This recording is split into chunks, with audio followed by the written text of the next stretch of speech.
Hi, so what we're doing today is a review for this tripod here, which is the Benro Cyanbird. I've been shooting Benro tripods for some years now. I've had the Mark III since I think 2021.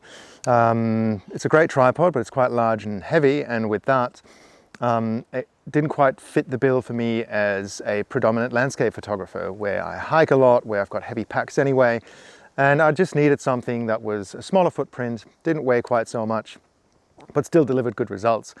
Benro released this a couple of months ago, just in time for me to upgrade or, change my kit a bit. And that means over the last few months, I've gathered some experience shooting it in different environments, in different weather, in, different environments in terms of the landscape, from the beach to mountains to snow, all that sort of stuff. And I thought it was time to put together a review and tell you about what I think, what I like, what I love, and really what you want to consider if A, you're already looking for a lightweight tripod, and B, if you're looking at this one, which one of the available models are quite right for you. So I think what we're going to answer in this review is whether or not this should be considered the ultimate high quality, lightweight, all-round tripod that's currently available on the market. Let's find out. For full disclosure, I'm a Benro Australia ambassador, and this tripod was sent to me for free. But that's not going to affect this review. I'm going to put it together exactly how I intended and upload it before the brand has seen it. The reason here being, I want to make sure that you get an open and honest insight into what it's like shooting with this tripod. I'm not getting paid. I've not even been asked to do a review. I just want to make sure you get a bit of information that will end up being useful to you. Okay, so let's talk about the category of where this tripod fits in on the market of tripods. And it's very obvious that size and weight were the main consideration when designing this piece. It's clearly very small. It weighs very little. It's the kind of tripod you don't have to think twice about whether or not you're going to take it out with you. And I'd say that historically, if you were going to get a small light tripod, you were compromising on sturdiness, which would mean that as soon as the wind blew a little bit, the tripod could shake and you would just very quickly end up with blurry images.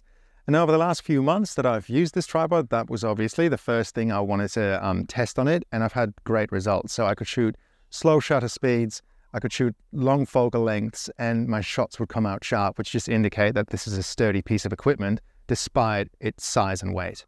Now, those factors are, of course, very important to me as a landscape photographer, where the vast majority of my photography, probably let's say 100% of it, takes place outside in wind and weather. But it's also designed to work very well for so-called hybrid shooters, the ones who do photography and videography alike. But I'll get to the video features of this tripod in a second. Okay, now in terms of specifications or stats for this tripod, it comes in 3 different variations. And the first one is a carbon fiber aluminium blend, where everything you're looking at now is carbon fiber, but once you start extending those legs, they're going to be aluminium. And that version comes with a standard ball head.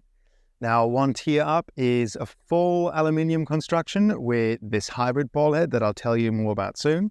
And then the top tier one is the one I'm holding here, which is full carbon fiber and again comes with this hybrid ball head. The payload is 4.5 kilos, which is way more than I'll ever need. Even using a 100 to 400 mil lens, which weighs, I think mine weighs like 1 kilo and a bit. I'll never hit 4.5 kilos, so I've got no worries there. It has 5 leg sections that extend using flip locks. Fully extended, it's 1.50 m. I'm 1.86 m, 87, so it reaches to up about here, which is quite tall, or at least as tall as I'll ever need it to be. The lowest configuration is 17 centimeters, and if you want to get even lower than that, don't know when you'd want to, but if you do, you can take the center column out and get pretty much down to ground level. But I think what the best feature of this tripod is its weight, and it only weighs 1.05 kilos, which is next to nothing. I'd just say it's 1 kilo. And I didn't think I was going to find a tripod that performs as well as this while being that light. But here we are. Now, use cases. Clearly, photography is a no-brainer. For me, it's ideal. It weighs little, it performs well. But it can do more than just that. It's designed to be a great videography tool as well.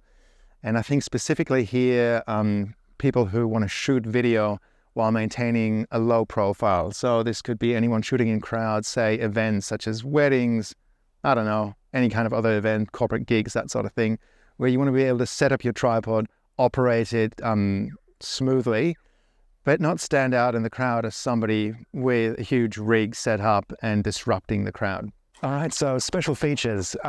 Obviously size and weight is one special feature, but aside from size and weight, the other special feature is this hybrid ball head here. Benro call it a multi-function or multi-purpose hybrid ball head that allows you to adjust pan and tilt independently. I think the photography specific use cases are for those who shoot a lot of panoramas. A standard ball head allows you to create horizontal panoramas perfectly well, but vertical panoramas, I've had very mixed results coming out of that because it's just very hard to keep a standard ball head level as you're tilting up and down. Whereas here you're able to do this with precision. But let's face it, this ball head was designed with videography in mind first and foremost. It's got an integrated pan arm that tucks away quite nicely and with a few quick twists, extends, and here you have it. If you're in need of tracking your action, you can do so very, very smoothly and with a high degree of precision, which I believe is exactly what you'd need if you were to, you know, shoot this tripod at a wedding or a corporate event or anything like that. Admittedly, for me and my specific use cases, that isn't overly handy because usually I'm out shooting myself by myself, which means, you know, if I want to track action, it's for B-roll or something like that. And even there, it works very well. Like you can see here, this example is shot at 400 millimeters, which makes it super hard to create smooth tracking motion, but it still looks fantastic. But really, let's just get into what I love about the tripod versus what I don't necessarily love. What I like is clearly size and weight. I like that it has bubble levels for me as a photographer when I'm shooting panoramas. For videographers, that would come in handy as well. It packs away very easily. It's quite tall for its size. It's got integrated Allen keys for example, taking the center column out, adjusting any tightness when you need to. It's made out of carbon fiber, which to my experience is just fantastic at absorbing little vibrations. But overall, it's versatility that I quite enjoy. I don't have to think twice about whether I'll take this tripod with me or not. I can do photography or videography with it. But that also takes me to what I don't necessarily love about this tripod. First thing I can live with, it doesn't come with any spikes. So if you're the kind of photographer who needs spikes at the bottom of their legs, this is not going to be it, because as you can see here, these rubber feet are fixed, they're not going to come off.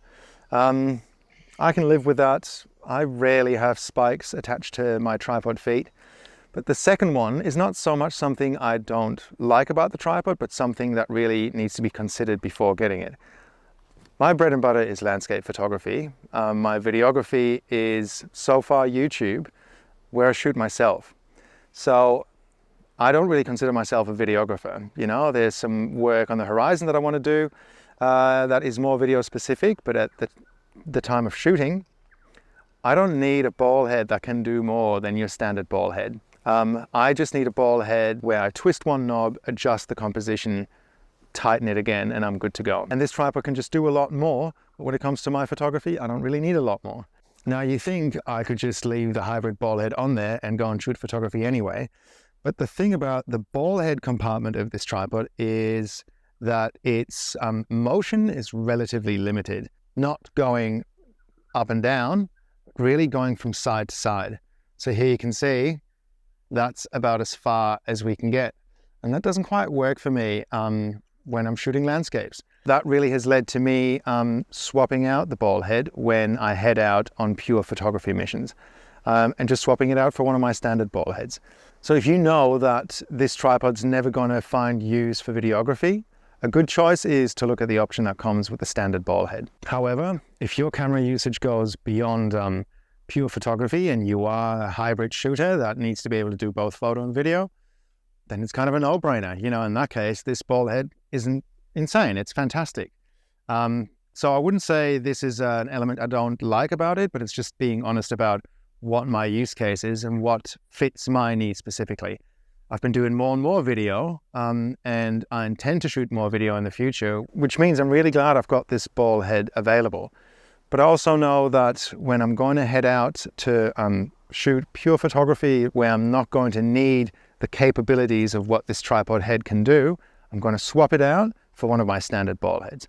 So what's my recommendation here? And it comes down to really, you can't go wrong with the Benro Cyanbird, but you want to choose according to your needs.